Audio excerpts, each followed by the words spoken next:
Robin. You're listening to Opie and Anthony. On the virus. Sirius XM. Got Buzz Aldrin about to enter the studio, an American hero.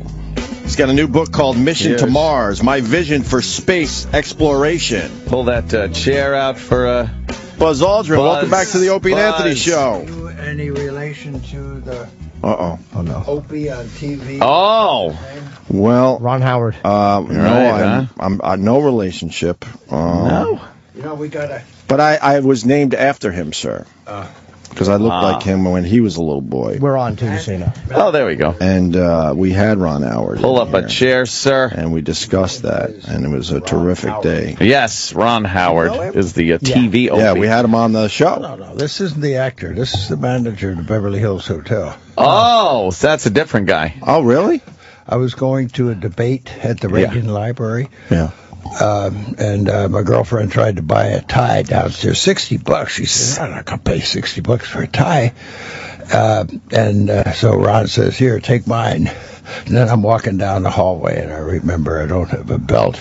He took his belt off. Wow. That's pretty cool. Well, that's what It's you good get. to be Buzz Aldrin, isn't it? You're an American hero, national hero. I need a tie. Guy just hands you a tie. Yeah, exactly. Well, you got a lot of crystals on or something. He wanted it back. Oh, he did. Oh, yeah. Oh, Yeah. did he? What's all the crystals about? The bracelets. There's something going on there. Oh. Evil spirits. Yeah. Opies and so forth. Gotta keep those away. Buzz, pleasure to have you here, obviously. Yes. And you have Mission to Mars, My Vision for Space Exploration. Missions. We tried to put an S on it, and they... No, can't do Oh, so they just went mission. But you're talking multiple missions. This is ongoing. Right. Sustaining. They don't come back. Really? Okay, all right. Why don't they come back? Is it just the distance is too far, or how come A lot of reasons. We want to build up as rapidly as we can a sustaining number, and if you want 60 people there, it takes 20 years to... Nobody's going to build a 100-person spacecraft. Right. So you just get them there every 26 months. Ferry them over there. That's when Earth goes around twice and a little bit more. Mars goes around once, so Earth... A little closer, right. The timing has to be impeccable with the launch, Yeah, it does, yeah. Yeah. Do you build the habitat? Omega watches. Yeah, the Omega watch. I remember those commercials. They were, hey, we're the watch of the astronauts. Do you build the habitat? How do you build the habitat first? Is there a lunar something that builds it first before they arrive, or how do they build where they're going to live? Well, you need a short transmission time. Not even from the Earth to the Moon. That's a second and a half, 3 seconds round trip to see what whether it did what you told it to do. So we practice on the big island of Hawaii when somebody designs what the International Lunar Base should be about. So we practice and rehearse and so work out the kinks. Then we do it on the moon for the other international countries. We do it from a controlled base on the far side of the moon. It's a neutral gravity point 50,000 miles away. So we put a control center there to do the robotics science and for the caterpillar digging the crystals from the dark parts, the craters. But its big job is to learn how to land, to put these things together. And these are not small, they're big. And they got to travel over somewhat uncertain terrain. Right. And then dock with each other, hook up the electrical leads. Nobody knows how to really do that. Right. So that's why we got to practice to do it at the moon for the internationals and tourist type people. Wow, yeah. And then we do it from the moon of Mars onto the surface of Mars. What about one thing they say with astronauts that traveling 3 years in space or whatever it is illness, cancer, broken bones, like these little, do they have a technology yet where they can kind of monitor you on a microscopic level? Is that what they're working on to kind of catch these things before they get started in astronauts? Well, it's called an EKG. If you go to an auction, you can get needles and find EKGs at an auction during landing on the moon. Yeah, they're actually selling your EKGs from when you were touching down on the moon. Interesting. I thought at first it was just normal. Nothing was different. Yeah. But were you too little wound up? But it's taken, several years to put together this plan that really tightens things up with the whole space program. We look at space policy as it evolved since rockets first came out. Sputnik, Yuri Gagarin, and our reaction to that with Mercury catching up during the Gemini program and Apollo. Then we start running into things where things didn't quite go right. We made some bad mistakes that took away what we would love to have today. Yeah. And then Bush said the same as the accident board, retire the orbiter at the end of 2010. That's 7 years to come up with a substitute. It still isn't there. Right. That's a shame. It's I really it hurts to watch and see what's happening to the space program. The shuttle wasn't the original design at all. It wasn't? No, 2-stage, fully reusable, wings and wheels on the orbiter, wings and wheels on the booster. That's what we'd love to have now. Oh. But there are reasons why that didn't happen, and generally, like so many things, it's short-term objectives and politics. So this foundation is going to look at space policy, exploration, science, development, commercial, and security. Now, I'd put security first, but I'd be a warmonger if I did that. But it's also planetary defense from asteroids impacting. And what is really needed now is a test bed at the station for long-term life support. Okay, NASA needs that in a bad way. The space station needs something to do. And this Inspiration Mars mission with the married couple leaving in January of 2018 for 500 days flyby of Mars, that's a great stimulation. There's some other political stimulations that need to be cultivated by people like you even before the end of Obama's term. Yeah. Because if he helps who he thinks is going to win, then who he thinks is going to win has a marvelous opportunity as approaching the 50th anniversary of the first through the last, centered around the re-election of 2020. Okay? So either Obama's successor makes a meaningful commitment within 2 decades for permanence on Mars, or if he doesn't, she doesn't, why, the guy running against him or her says, well, no problem, because Obama didn't pay any attention to the 50th anniversary of Kennedy's speech sending us to the moon. Why should anybody in that administration care about 50th anniversaries and commitments to the future? Can you imagine what Earth history is going to be like 200-300 years from now when it records a leader on Earth of an organization that made a commitment and saw it follow through for human beings from the Earth to make a 2-planet system for human beings by beginning permanence on another planet? Be amazing. Now that is going to go down in history. I had a religious guy standing next to me as I was explaining it, and that guy's going to be in history greater than Alexander the Great, Columbus, Genghis Khan, Moses, Abraham, and Jesus Christ. Oh, he didn't like that. He probably liked a lot of them, but not that last one. But he didn't like that. Can I ask you too? They say that I've always heard that they were going to colonize the one. What's it? Io, is that Jupiter moon? They said was a good candidate for it too. That's got volcanoes all the time. Oh, so is that not a good candidate? That's not a good place. But are there any of the Jupiter moons that are, or no? Maybe I'm thinking of the wrong one. Yeah, I kind of lose track of the names, but there's one one that has ice, and you can see the cracks in the ice, and the ice may be 15, 20 miles deep.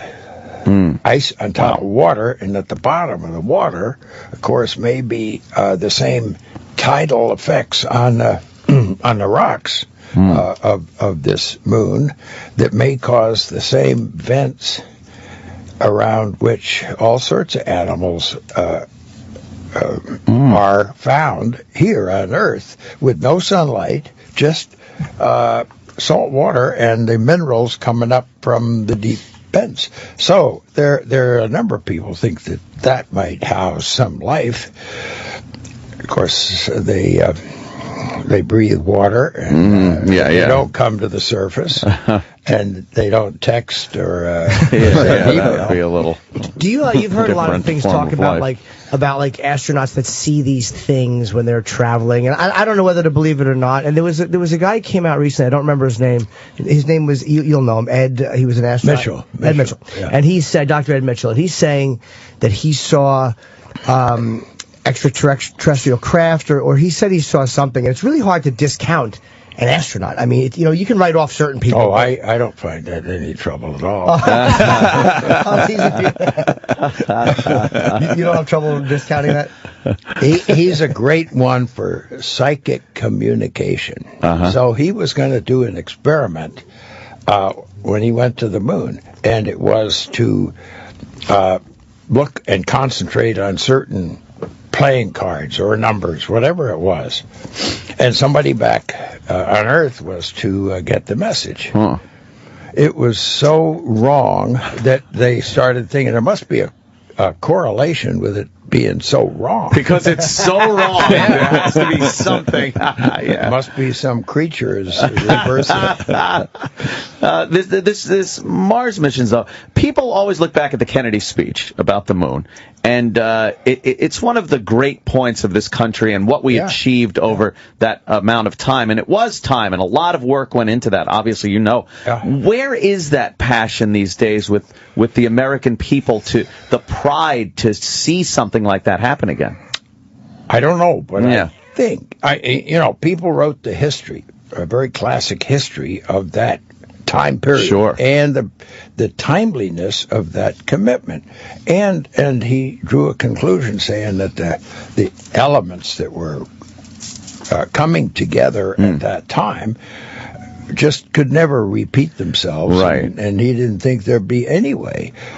But if we submit things to the president like we did, and it's called a flexible path, which means you're ready to do a lot of things, but no destination and no time period, why then somebody in the administration, whether they were looking at my submission or not, which had tests of the interplanetary spacecraft, initial ones were a 1 year, you fly by a comet. Well, so what? It's a test of the spacecraft. But as you fly by the comet, you crash the upper stage into the comet. So everybody back here on Earth with their binoculars looking at the tail of the comet sees it go boom. Right. And you take pictures of it as you go on by. That's the kind of public interest in what we're doing. And this married couple flying by Mars will increase tremendously. I have to convince people that are sure that we should go back to the moon this time to stay. It's a wonderful statement.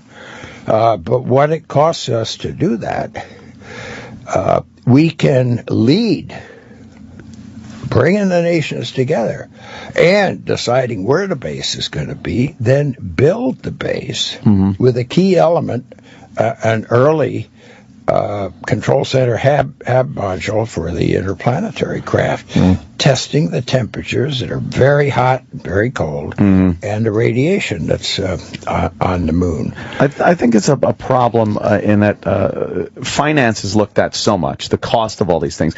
But the technology and innovation for the people that comes out of the space program and these very grand ideas always pays off. It always winds up being better for people here on Earth. Well, unexpected things come along, and we we learn, as I pioneered, that training for spacewalking is best done underwater in a spacesuit with neutral buoyancy. Was that your idea? No, not my idea, but I welcomed it because I'd been a scuba diver for almost 10 years. Oh, you were? Before then. Now, why a married couple too? Is that because literally, do they have any experience with sex or the possible procreation in space? Is that something to do with it, or just so people could? Why a married couple? I'm not sure that there's enough room in that. Well, there's a very likely candidate of two people that I know quite well because we brought them into our diving group called the Sea Space Symposium. It's a couple that were 2 years in Biosphere 2, and they couldn't stand each other, so they got married. But they head up a company now that is building the long-term life support systems for the government Orion spacecraft, which I don't know whether it'll ever replace the shuttle. Now, back in 2009, we were looking at this gap if we don't fill it between our replacement for the shuttle and when the commercial guys will be able to take things to the space station. We're going to have a gap, and we've had one from the government. We flew twice past the 2010 deadline. But what I proposed in 2009 was, with 2010 coming up pretty soon, I said, no, let's fly the shuttle once a year. And we can get enough things done. Now, in between, 30 months before and after for that particular orbiter, then you got 6 months in between to be working on the next program, whatever it is. They didn't buy that, but look at who predicted we were going to have a problem and had a ready-made solution.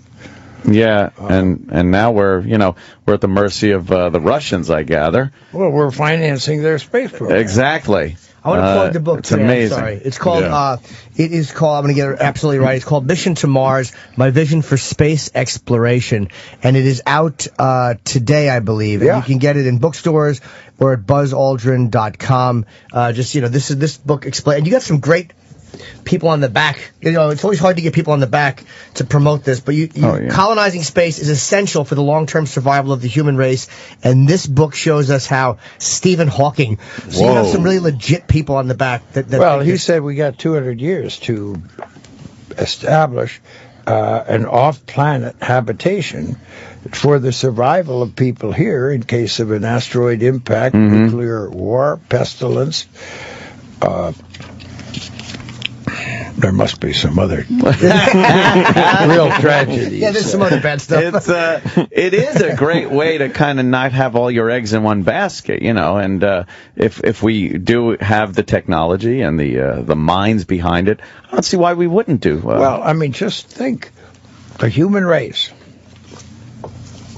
originated on Earth, either in the Garden of Eden or crawling down from the trees, and we've been here for how long?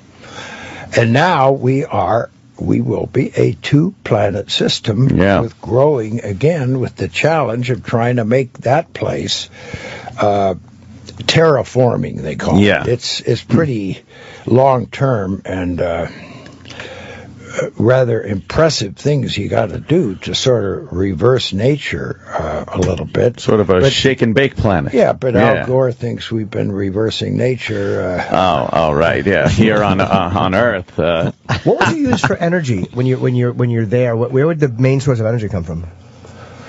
Well, I don't know whether we can find plutonium or uranium there. Nuclear. Solar dynamic, where you take and focus the sun's rays on a focal point and then circulate a fluid through there and compare that temperature with the temperature on the back that's not seeing the sun, that radiates outward to the blackness of space. Temperature difference is a way of generating electricity. You put electricity into an air conditioner and you circulate a fluid around and you get cold. You take away heat. Well, you can... I'm exceeding my knowledge of hydrodynamics and thermodynamics, but there's no doubt that works. They compare the surface water with the cold water in Hawaii and generate electricity.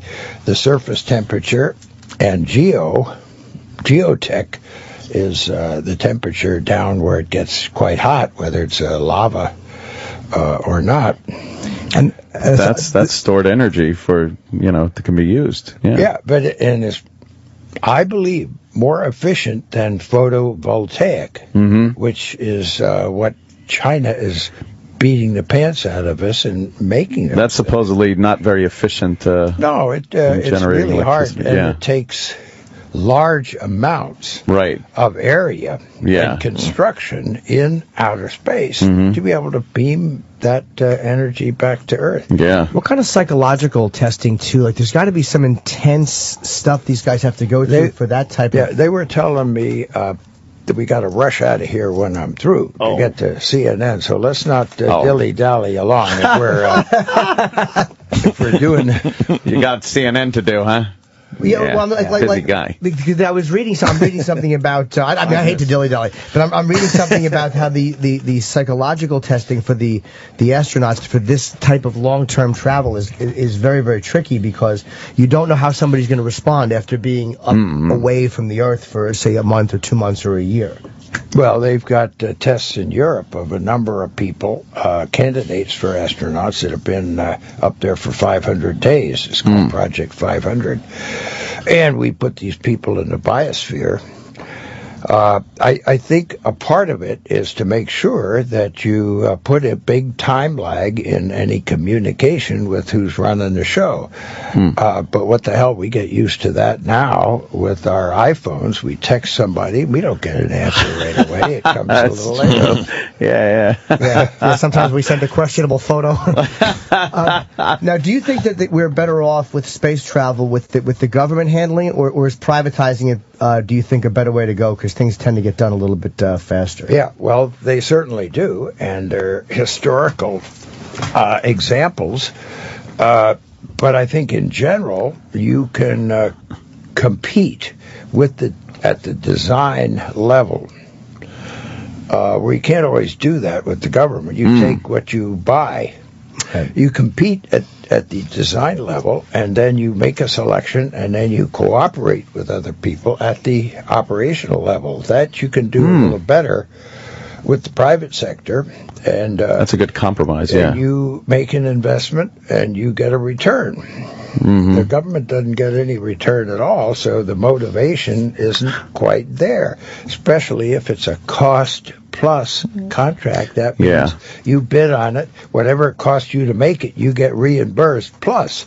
See, if you run way over, you get reimbursed for all that. How important was the Cold War and the motivation for the Lunar program, as opposed to us needing some kind of motivation for this? God, you're asking all the good questions, and we're not recording it. I know, right? Well, check 1, 2. Yeah, I told you to ask that. All right. Let me not answer that, but use that as a springboard. Okay. I believe that the